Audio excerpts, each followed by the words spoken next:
반갑습니다. 주기도문으로 기도하시고 할데베르크 요리문답 오늘 공부 시작하도록 하겠습니다. 하늘에 계신 우리 아버지여, 이름이 거룩히 여김을 받으시오며 나라 임하옵시며 뜻이 하늘에서 이룬 것 같이 땅에서도 이루어지이다. 오늘날 우리에게 일용할 양식을 주옵시고 우리가 우리에게 죄 지은 자를 사하여 준 것 같이 우리의 죄를 사하여 주옵시고 우리를 시험에 들지 말게 하옵시고 다만 악에서 구하옵소서. 대개의 나라와 권세 영광이 아버지께 영원히 있사옵나이다. 아멘. 반갑습니다. 오늘은 제40주일 제6계명이 요구하는 것에 관하여서 공부를 해보도록 하겠습니다. 오늘 시간이 좀 적게 남아서 오늘은 바로 질문에 들어가 보도록 하겠습니다. 오늘 40주일의 해설이 굉장히 길기 때문에 지금 한 10분가량 시간이 남았는데 오늘 빨리 한번 진행해 보도록 하겠습니다. 예배와 이제 또 하이델베르크 요리문답 같이 또 공부를 해야 되고, 오늘 또 사정으로 약간 늦게 또 시작하게 된 점 죄송스럽게 생각하고 다음번에는 좀 더 정시에 풍성하게 좀 시간을 나눌 수 있도록 하겠습니다. 제40주일 제6계명이 요구하는 것 제105문에서 107문까지가 되겠습니다. 제105문은 하나님은 제6계명에서 무엇을 원하십니까? 라는 질문이 되겠습니다. 여기에 대한 대답으로는 자신이나 다른 사람들을 통해 생각이나 말 혹은 몸짓, 더욱이 행위로 내 이웃을 헐뜯고 미워하며 모욕하거나 죽이는 일을 하면 안 되고 모든 복수심을 버릴 것을 원하십니다. 나 자신도 해치거나 위험 가운데서 경솔하게 행하지 않을 것을 원하십니다.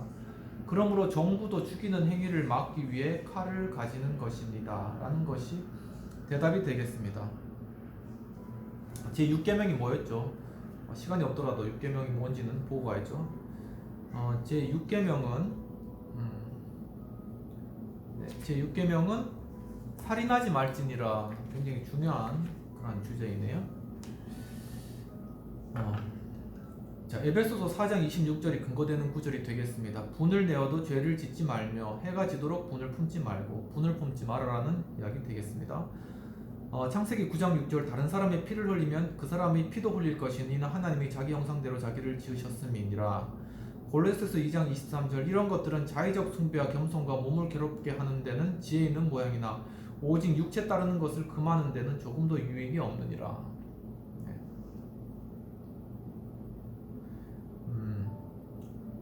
그리고 106문으로 넘어가 보도록 하겠습니다. 그런데 이 계명은 살인에 대해서만 말하지는 것이 아니지 않습니까? 대답은 하나님은 우리에게 살인의 금지를 통하여 미움, 시기, 화, 복수심과 같은 살인의 근원을 미워하신다는 것과 그와 같은 모든 것은 하나님 앞에서는 드러나지 않는 살인이라는 것을 우리에게 가르치기를 원하십니다라는 것에 대한 대답이 되겠습니다.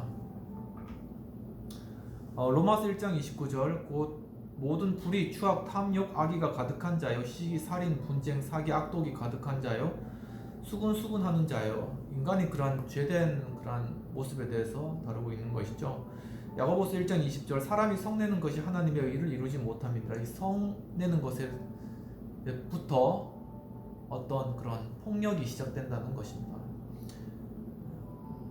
그리고 갈라디아서 5장 19에서 21절 육체의 일은 분명하니 곧 음행과 더러운 것과 호색과 우상 숭배와 주술과 원수 맺는 것과 분쟁과 시기와 분냄과 당짓는 것과 분열함과 이단과 투기와 술 취함과 방탕함과 또 그와 같은 것들이라. 전에 너희에게 경계한 것 같이 경계하노니 이런 일을 하는 자들은 하나님의 나라를 유업으로 받지 못할 것이요.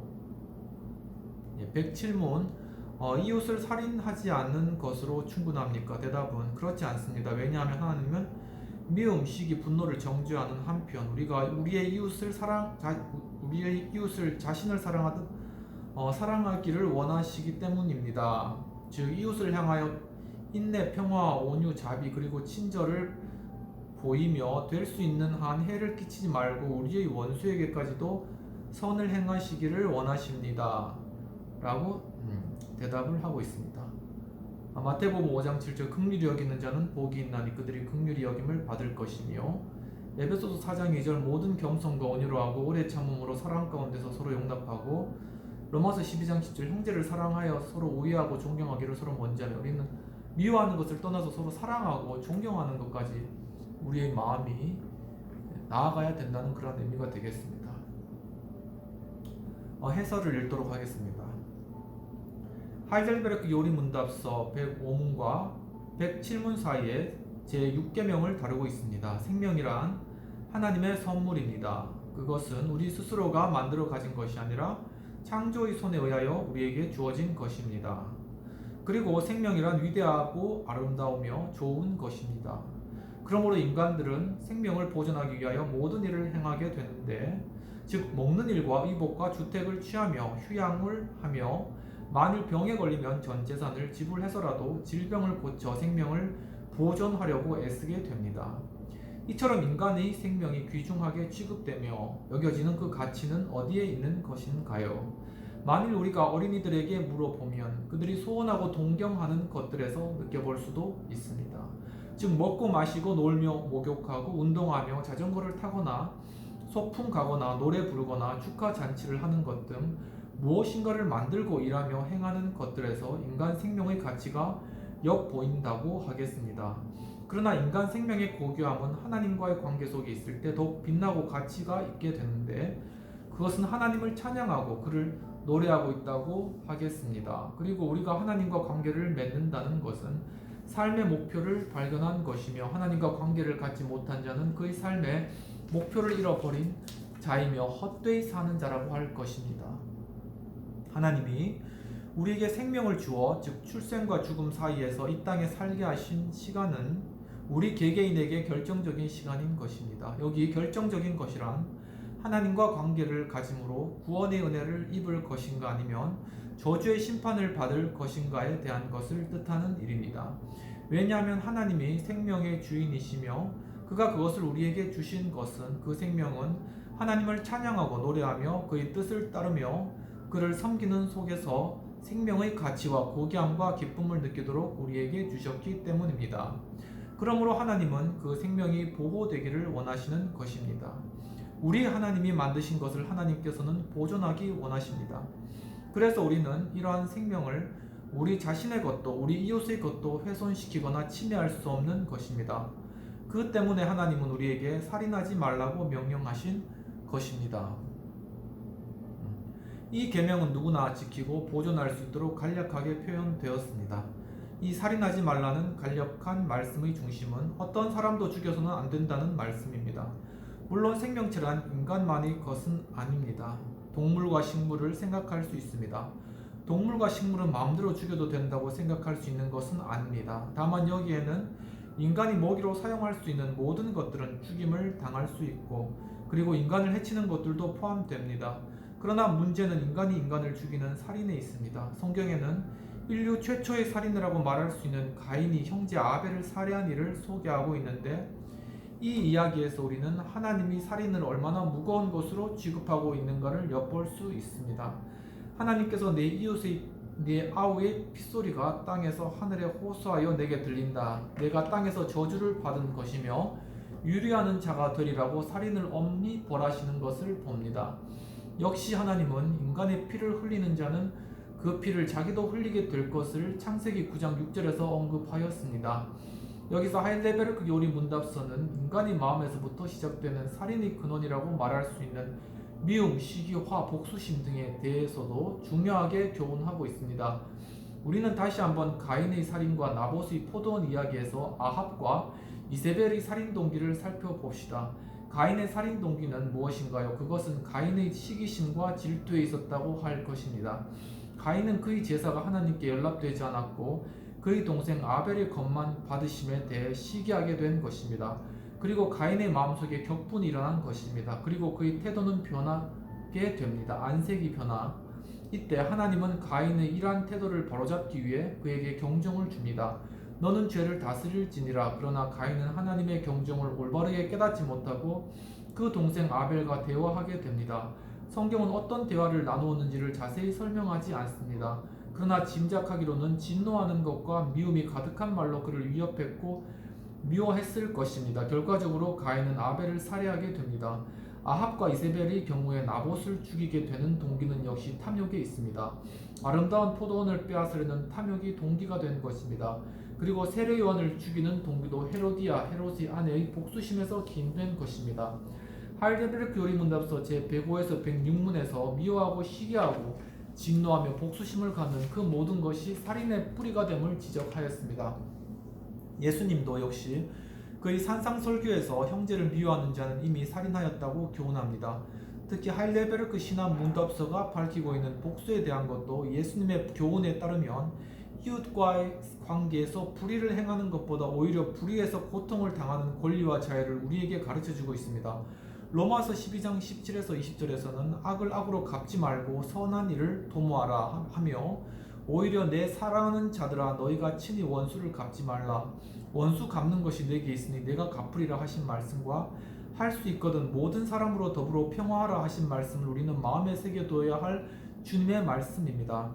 여기서 한 가지 더 생각해야 할 것은 남의 생명을 해치는 문제뿐 아니라 자신의 생명을 지켜야 하는 과제가 있습니다. 즉 자살, 젤스트모르드라고 독일에서 하는데 독일어로 그렇게 발음되는데 행위에 대한 문제입니다. 성경에서 우리는 사울과 유다에게서 그 사건을 봅니다. 자살도 제6계명과의 관계에서 볼 때 하나님으로부터 금지된 것으로 보아야 합니다. 오늘날 흔히 중병자에 대한 안락사의 문제가 논의됩니다. 그러나 결코 우리는 하나님이 우리 인간 스스로와 자신에게 자기를 죽일 자유를 주신 것처럼 생각한다면 잘못입니다. 하나님 그분만이 생명을 책임지시는 주인이십니다. 우리를 주신 그가 우리의 생명을 취하셔야 하는 것입니다. 사실은 자살을 행한 자들을 판단할 권리조차도 하나님은 우리에게 주지 않으셨습니다. 오직 하나님이 그 일의 심판자이십니다. 그러나 우리는 자살하고 싶도록 그런 개인적 위기 상황이 누구에나 있을 수 있다는 것을 부인하지 못합니다. 그런 고통의 상황에서 우리는 어떻게 해야 할 것인가요? 그 대답은 우리가 더욱 하나님을 의지하고 그의 자비와 도움을 바라는 것이 중요합니다.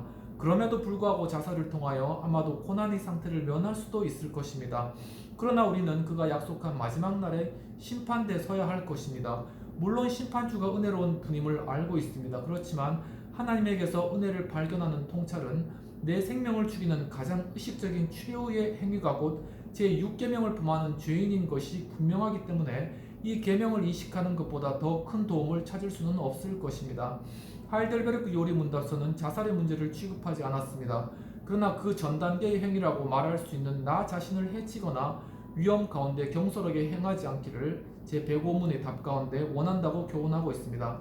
마지막으로 하이델베르크 요리문답서는 정부 당국이 칼을 들고 세상의 범죄자들을 살인자들을 다스리는 문제를 언급하였는데 그 본뜻은 살인을 막기 위한 수단으로 하나님이 세우신 기관이라고 교훈한 것입니다. 우리는 여기서 다시 질문을 제기할 수 있습니다. 왜 정부가 홀로 그 일을 해야 하는가요? 그것은 죄 없는 자가 벌을 받게 될 위험이 있기 때문입니다. 만일 정부가 살인자에게 벌을 준다면 그 사건의 경위를 조사하고 법정의 재판을 통하여 공정하게 처리되도록 책임을 다하기 때문입니다. 그 대신 정부 당국은 그들이 원하는 대로 칼을 휘둘러서는 안 됩니다. 특히 정치적인 반대자들을 박해하거나 정적을 제거하는데 사용해서도 안 됩니다. 오늘은 여기까지 읽도록 하겠습니다. 워낙 해설이 길어서 지금 시간이 8시 1분이기 때문에 여기 1시간 동안 대관을 한 상황이라서 기도하고 바로 마치고 다음 주에 더 진행하도록 하겠습니다. 기도하시겠습니다. 하나님 아버지, 오늘도 하이델베르크 요리문답서 40문 공부할 수 있도록 40주 공부할 수 있도록 인도해 주시는 감사합니다. 이 살인하지 말라는 이러한 계명들을 우리가 생각하며 정말 우리 삶 가운데 살인하거나 미워하는 마음들을 버리고 도리어 다른 사람들, 이웃들을 사랑할 수 있도록 주님 인도하여 주옵소서. 주님 또한 주님께서 이렇게 화요 예배로 또한 하이델베르크 요리문답서로 함께 공부할 수 있는 귀한 이 하우스 카페 이 장소를 주님 축복하셔서 이 장소를 통하여서 하나님 크신 은혜가 나타나고 많은 사람들이 찾고 또한 이 가운데 참 큰 복을 누릴 수 있도록 도와주시고 또한 여러 영업 활동과 여러 많은 또한 필요한 그러한 많은 그러한 또한 수익도 주님께서 허락하여 주셔서 이 하우스 카페 원만하게 잘 진행된 가운데 이 하우스 처치도 이 가운데서 참 하나님 원하시는 그런 모습으로 잘 자라갈 수 있도록 주님 축복하여 주시옵소서. 감사드렸고 예수님 이름으로 기도합니다. 아멘. 네, 감사드립니다. 다음 주에 제 41주 가늠하지 말라 다음에 뭐였죠? 살인하지 말라 다음에 가늠하지 말라 이런 거죠. 그 내용에 대해서 좀 더 살인하지 말라 뒷부분의 해설과 그다음에 가늠하지 말라 이 부분들을 일단 공부하도록 하겠습니다. 당시간 또 시청해 주셔서 감사합니다.